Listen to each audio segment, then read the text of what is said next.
Kuntu kabisa mtazamaji, karibu kwa kipindi cha Tamrini awamu ambapo tutakuwa na mazungumzo ya moja kwa moja. Mtazamaji, katika kipindi ambacho sekta ya afya nchini inaendelea kukabiliwa na changamoto za uhaba wa hudumu, msongo wa kazi na mahitaji makubwa ya huduma, wauguzi na wakunga wameendelea kuwa nguzo muhimu katika kuokoa maisha ya maelfu ya Wakenya kila siku.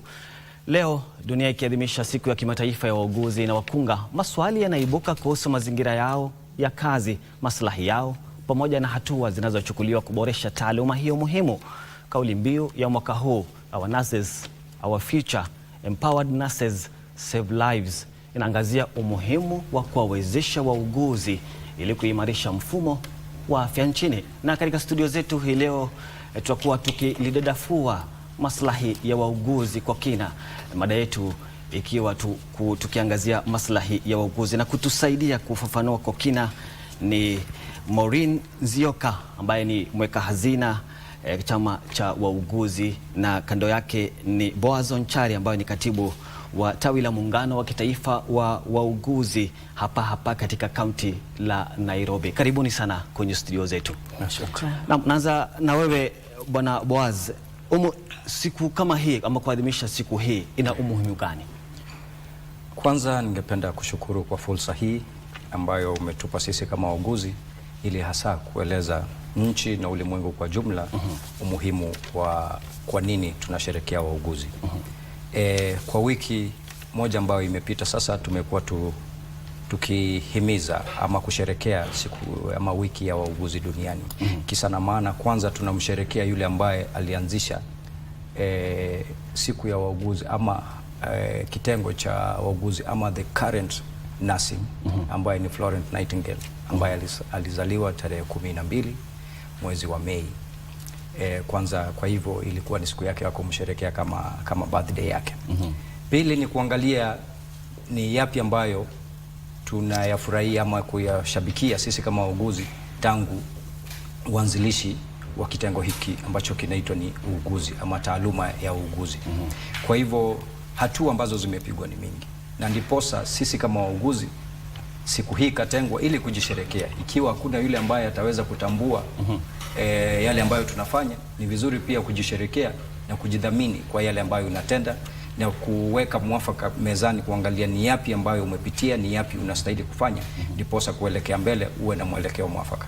Asante. Shukrani sana. Ni kuja kwa Maureen.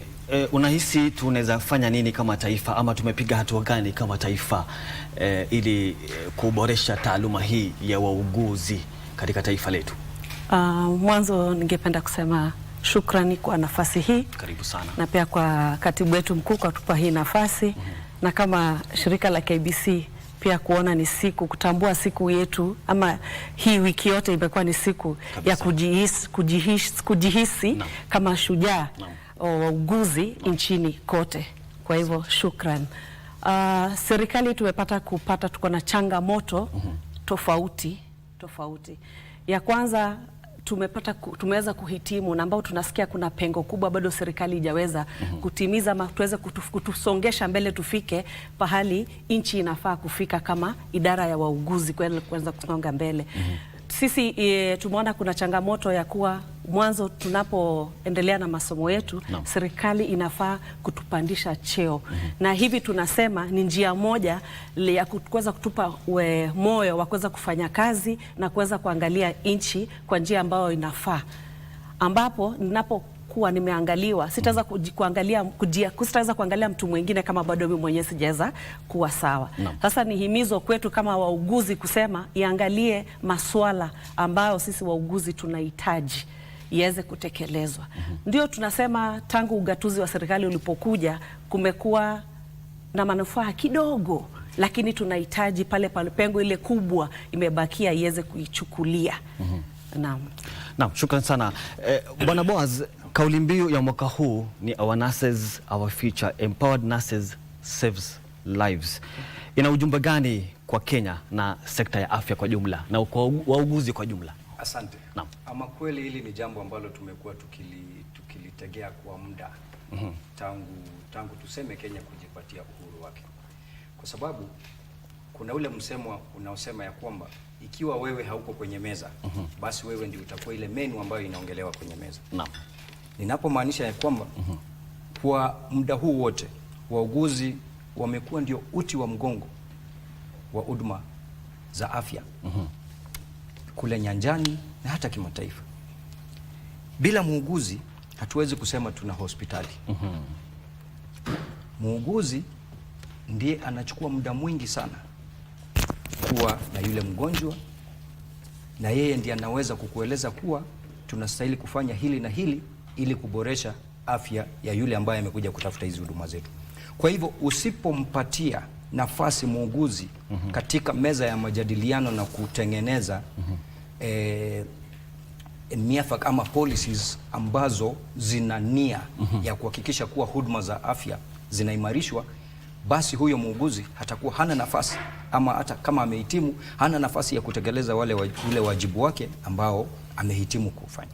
Kwa hivyo ndio tunasema an empowered nurse. Mpe nafasi ili aweze kupeana yale ambayo amesomea, na kisha yapeana na kuyajadili, inatupatia mwelekeo ya kuhakikisha kuwa afya ya huyu ambaye tunamhudumia yastahili kuwa hivi na vile, ndiposa tuweze kufaulu kama taifa kwa jumla.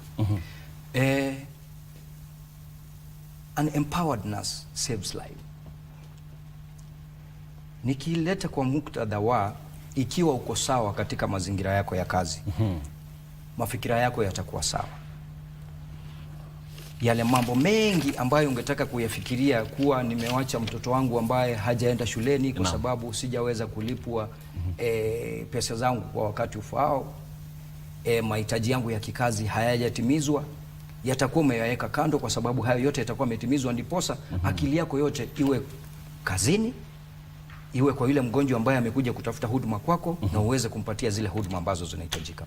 Kwa hivyo tunapoangalia hizi zote, yule muuguzi anapokuwa vifaa vile ambavyo anahitaji katika mazingira yake ya kazi vipo, mshahara wake umemlipa kwa wakati ufaao, madawa yapo, yani kwa jumla tu, kwa kimombo tunasema a safe working environment, itakuwa sasa hata akili zake zote zitakuwa ziko pale, hata kuwa na mambo yoyote ya kufikiria kuwa anahitaji kuyafanya kati na yale ambayo yamemleta kazini.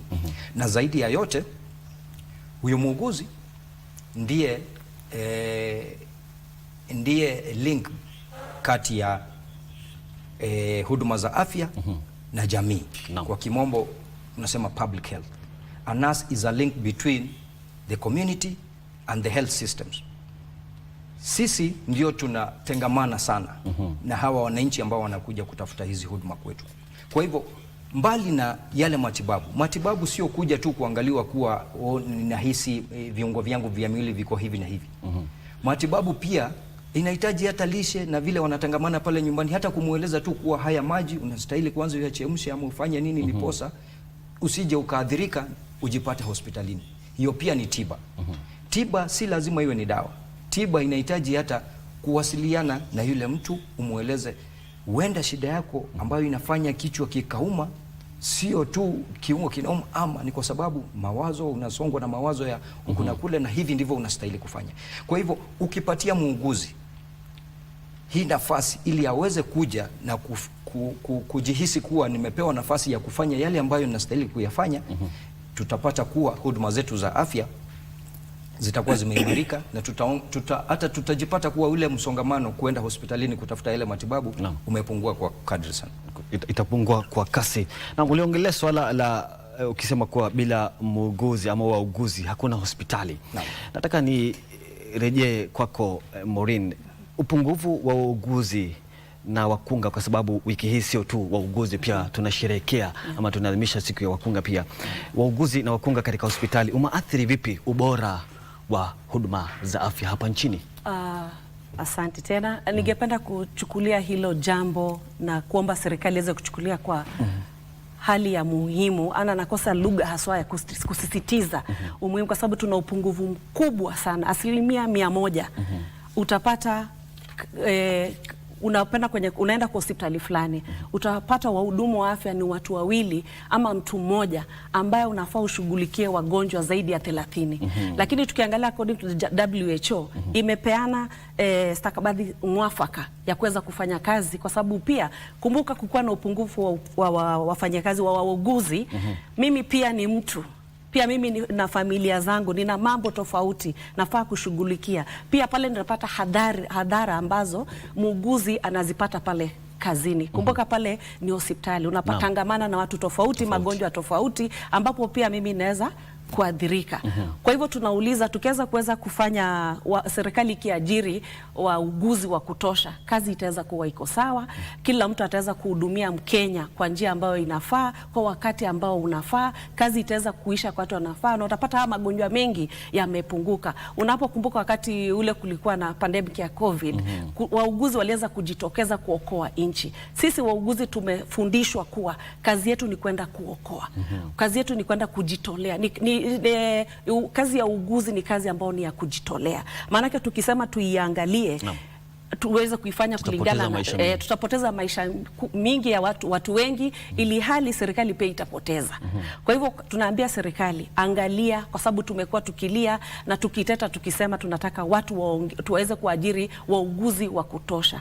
Hapo napenda kutekeleza jambo la Universal Healthcare Workers, ambapo pia waliandikwa wakati ule wa COVID-19 ulipotokea. Unaweza kuangalia kutoka huo wakati mpaka saa hizi tunapata kuna mvutano kati ya serikali ya ugatuzi na serikali kuu weza kuajiri hawa watu. Na sisi ambao tunafanya kazi kwa sasa tunapata changamoto mingi, kwa sababu tunahitaji watu kuja kutusaidia kutelekeza kazi ya hii nchi. Na kwa hivyo tunaambia serikali ya Kenya tuangalie aweze kuajiri watu. Watu wamesoma, wengi wamehitimu, kila siku vyuo zimejaa, watu wanasoma. Hawa watu unataka waende, wache kuangalia kupeleka watu nje. Angalia kwanza, tunasema sisi kwa Kiswahili tunasema, ama kwa lugha yetu kama Kiafrika, mwanzo angalia kwako kabla hujaangalia kwa mwenzio. Kwa sasa tunaambia serikali, angalia nchi yetu tuweze kusonga mbele. Hakikisha kila mahali kuko sawa, na hasa sekta ya afya. Hapo kwa sababu kuna upungufu mkubwa, hata hatujui tuiseme vipi. Hata kama ni kupiga nduru, sijui itafika wapi ndio waweze kutuletea wauguzi wa kutosha. Kwa hivyo kama kuna serikali yote ambayo inasikiliza kwa sasa, ipate kuona haki ambayo na kazi ambayo tunaifanya. Kazi yetu kwanza, vile alivyosema mwenzangu, kwa kimombo anasema it's a link between the community and the public. Na sasa kama mimi sipo, mwenzangu hatafanyaje kazi? Kazi yetu tunafanya kazi kwa unyo. Hakuna kazi nitafanya nikiwa peke yangu. Kwa hivyo nikiwa peke yangu sitaweza kufanya kulingana na vile inafaa nifanye ile kazi. Kwa hivyo ni hayo kwa sasa. Na pia nataka niulize swala, umeleta swala muhimu sana ya upungufu venye umeathiri, na ni moja wapo ya changamoto ambazo mnakumbana nazo kama wauguzi. Lakini nataka niseme kwamba swala la sekta ya afya pia iko kwenye ugatuzi, imegatuliwa.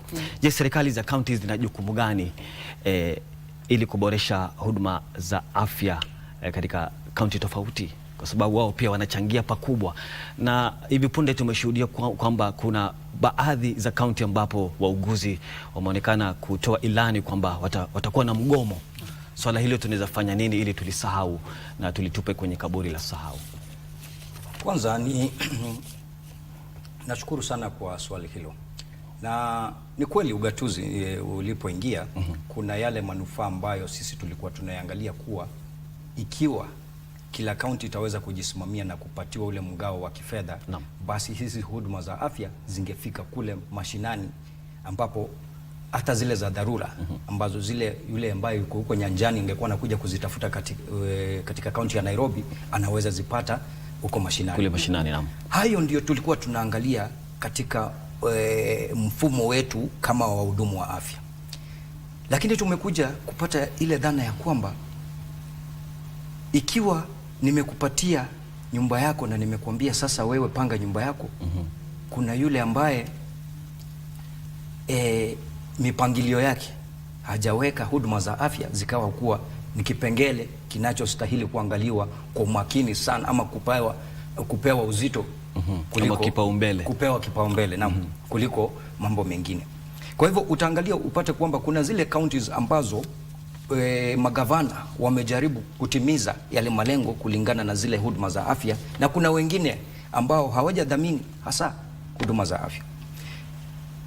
Ingekuwa leo hii rais wetu atatusikiza na alete swali la kwamba tungetaka tena huduma za afya zigatuliwe, ningekuwa wa kwanza kusema la. Ukiangalia vitengo vya walimu vile vinavyoshughulikiwa, ukiangalia wanajeshi, ukiangalia sekta zote ambazo zinasimamiwa na serikali kuu, hata kama wahudumu hawa wako unyanjani, ni sekta ambazo zimesimamiwa kwa njia inayostahili. Ndiposa ikiwa kuna huduma ambayo inahitajika Mandera, huduma hiyo pia inahitajika Nairobi. Kwa hivyo hapa ni kuhimiza magavana wetu waweze kuwajibika na kuhakikisha hizi huduma, kwa sababu sheria inasema kila mwananchi anastahili kupata huduma za juu za afya. Haiwezekani kuwa mwananchi ambaye ako katika kaunti ya Nairobi anapata huduma tofauti na yule ambaye ako kaunti nyingine. Ile huduma anayestahili kupata, anastahili kuipata kama Mkenya. Hakuna Mkenya atatoka Kiambu aseme mimi ni mwana Kiambu, nimekuja Nairobi, kwa hivyo ukija Nairobi ustahili kupata huduma unastahili upate kama Mkenya. Na kwa hivyo ni jukumu la magavana wetu, tunaposema kuwa ni 48 counties and one government, mwananchi wa kawaida kile anahitaji ni huduma. Kama kweli ugatuzi ulifaa ulete manufaa kwa huyu mwananchi, wache ionekane. Tunataka kuona ICU ikiwa pale Marsabit ikihudumia yule ambaye anahitaji huduma hizo. Vile vile tunataka kuona ICU katika kaunti ya Nairobi kuhudumia yule ambaye anastahili, kwa sababu huyu ni Mkenya ambaye anastahili hizo huduma.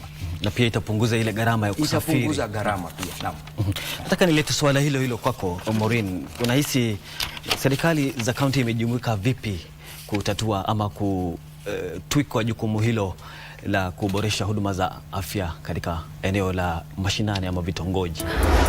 Asante tena, ningependa tu kusema kuwa tumepata changamoto tangu serikali ya ugatuzi iwepo.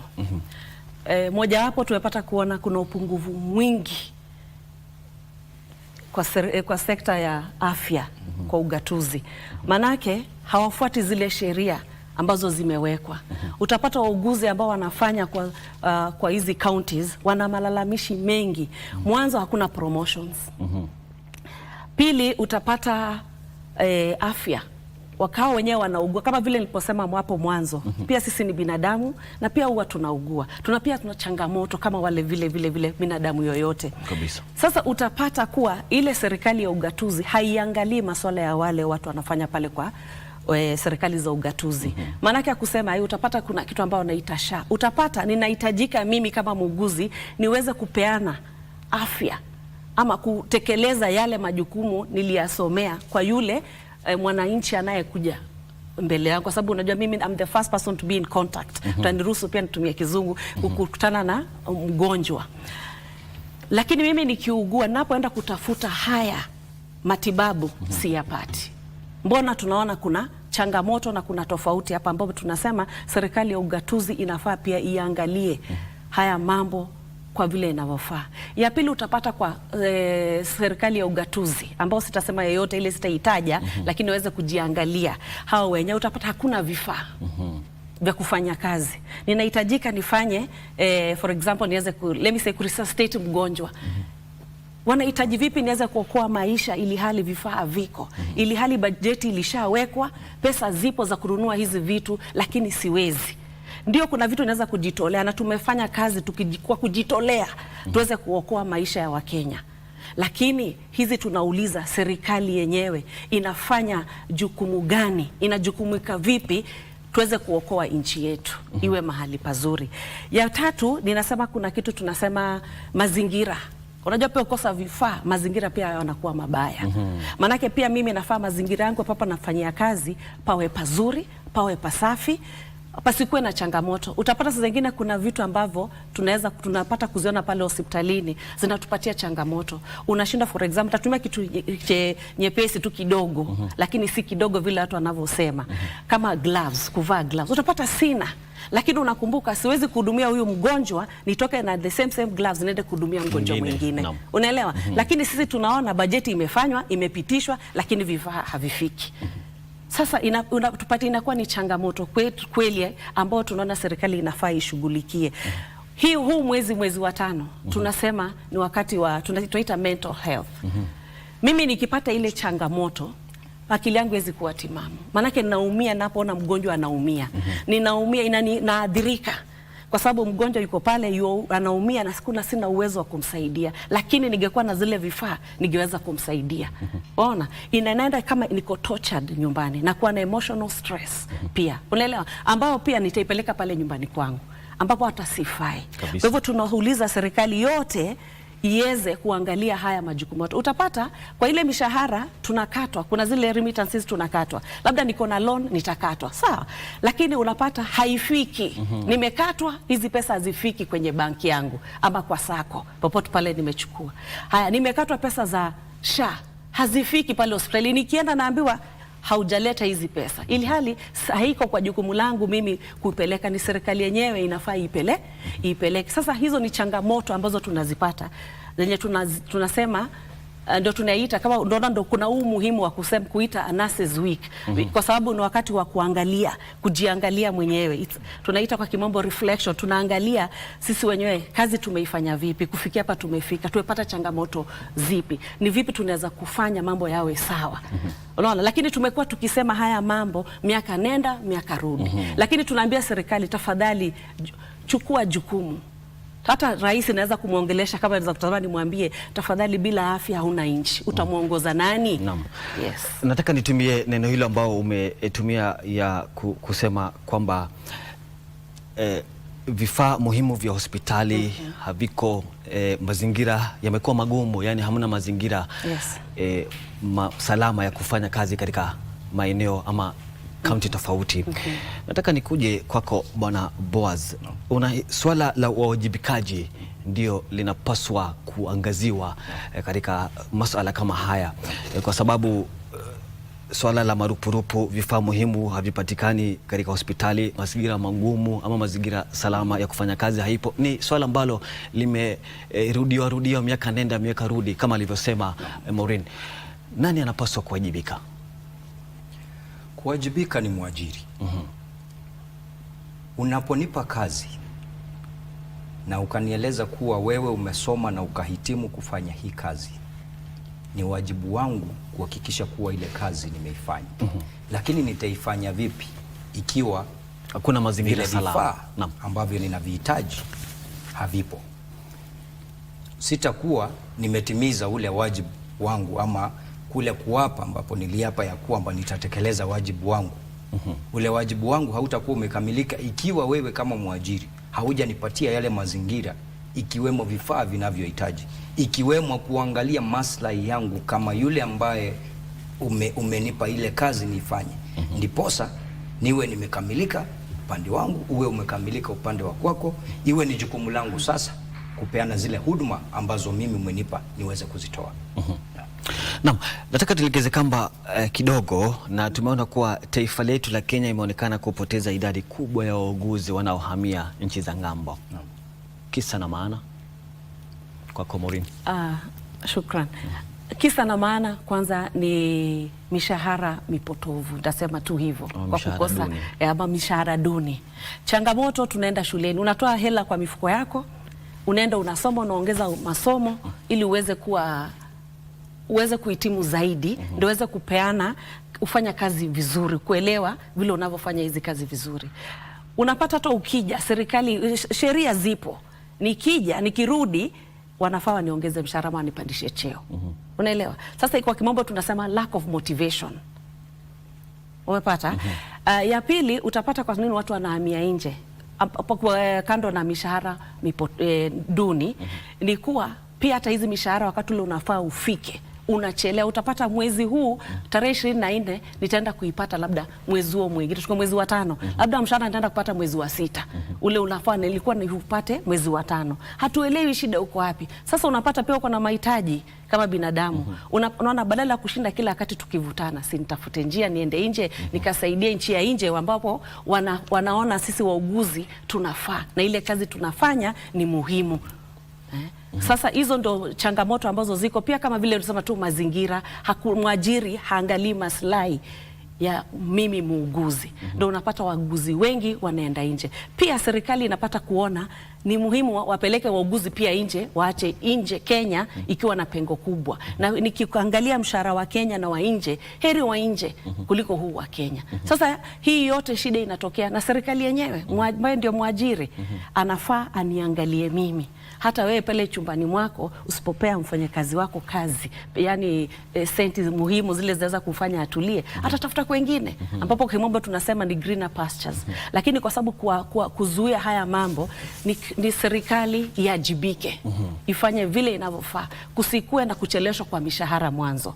Maanake mishahara ipo, bajeti ilishapitishwa, mishahara iko, kuna kwa kucheleshwa kwa mishahara. Tukienda hospitalini, wewe ni mgonjwa, hupati huduma za afya na wewe unapeana hizo huduma.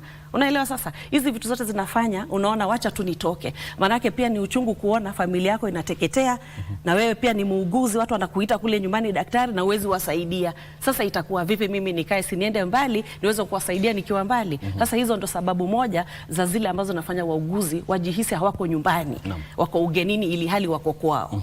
Asante. Naam, umeligusia swala muhimu Bwana Boaz, hali hiyo ya idadi kubwa ya wauguzi kuhamia kufanya kazi nchi ya nje unaathiri vipi mfumo wa afya, sio tu sekta ya afya, pia mfumo wa afya hapa nchini? Asante. Kabla ya kulirejelea swali lako, ningependa kuongezea kuwa mbali na yale ambayo dada yangu amesema, pia tunaangalia ya kwamba kuna ile mifumo ya uajiri ambayo mwajiri sasa anataka kuweka kwa kandarasi. Huu ni mtu ambaye ameenda shuleni akahitimu, amesoma miaka 4, alafu yeye anapohitimu unakuja kumpatia kandarasi ambayo si ya kudumu. Unapopewa kandarasi ambayo si ya kudumu, kuna yale mahitaji ambayo wewe kibinafsi uende usiyapate. Kwa hivyo mtu anaonelea ni heri aende kutafuta kwingine ambapo atachukuliwa kuwa mtu ambaye ni wa manufaa na ambaye yale mambo ambayo anayatekeleza yanachukuliwa kwa uzito, na ndiposa naye aweze kujikimu kimaisha. Kurudi kwa swali lako, mfumo wa afya umeathirika kwa njia mingi sana. Kwanza hasa nianze na mfano kwa idara ambayo mimi naifanya ambayo ni muuguzi. Welkizongo anasema muda umetupa kisogo, naomba Naam. Haya. Naam. Kuna zile vitengo ama sheria ambazo zimewekwa ya kwamba muuguzi mmoja anafaa kuhudumia wagonjwa wangapi. Ikiwa kwa mfano nitumie mfano wa Nairobi ama kwa jumla, ndipo nikulete kwa Nairobi. Jumla sheria la afya duniani WHO limeweka kwamba ni 222 nurses per 100,000 population. Kenya hii sasa hivi tuko katika 112 per 100,000 population. Unaporudi chini kwenye kaunti ya Nairobi ni 98 per 100,000 population. Hiyo inamaanisha nini? Zile huduma ambazo ninastahili kuzipeana kwa wale wagonjwa ambao ninastahili kufikia hazifiki. Na zikifika hazifiki vile zinapotarajiwa. Kwa hivyo impact ni gani? Hautapata zile huduma ambazo ulikuwa unahitaji kwa ukamilifu. Unapotoka hospitali kwenda nyumbani, hautakuwa umepata yale matibabu kwa ukamilifu. Utakuwa unaishi hospitali, yale mapato yako yote utakuwa unayagharamia hospitali, ili hali ni kwa sababu ya nini? Zile huduma ama wale ambao wanapeana hizi huduma hawatoshi, ndiposa uwe na muda mwafaka wa kuhudumiwa na uzipate kwa wakati ufao. Naam. Dr. Maureen, sekunde 30 siku hii ama wiki hii, neno lako la mwisho, sekunde 30. Shukran tena. Ningependa kuambia wauguzi wenzangu duniani kote, maanake ni wiki ambayo tunasherehekea duniani kote, kujihisi, kujipiga kifua na kusema mimi kweli ni muuguzi na nimeweza kupata kwa kupitia changamoto zote hapa Kenya imefika ama dunia yote penye imefika. Kama sio bidii yangu mimi kama muuguzi hatungelikuwa kwenye tuko. Kwa hivyo hongera kwa kila muuguzi yoyote popote alipo. Shukran. Shukran sana. Sekunde 30. Sekunde zangu 30 nitazitumia ili kumweleza ni uchungu sana hata kama nitamtaja. Kuna mheshimiwa mmoja mbunge ambaye aliweza kudunisha muuguzi, ya kusema kuwa muuguzi hawezi kukaa katika kuwa chief officer wa idara ya afya. Alidunisha muuguzi. Muuguzi ni mtu ambaye amesoma, muuguzi ni mtu ambaye anaweza kuwa hata rais wa nchi hii. Na kwa hivyo hadi wa leo tunangoja aweze kutoa public apology kwa wauguzi wote wa nchi hii kwa yale matamshi ambayo aliyetoa. Shukran sana mtazamaji. Huyo ni Boaz Onchari ambaye ni katibu wa tawi la muungano wa kitaifa wa wauguzi katika kaunti hii ya Nairobi, na Maureen Nzioka ambaye ni mweka hazina wa chama cha wauguzi. Shukran tena sana kwa muda wenu. Asante. Mtazamaji, hapo ndio natia nukta kipindi cha Tamrini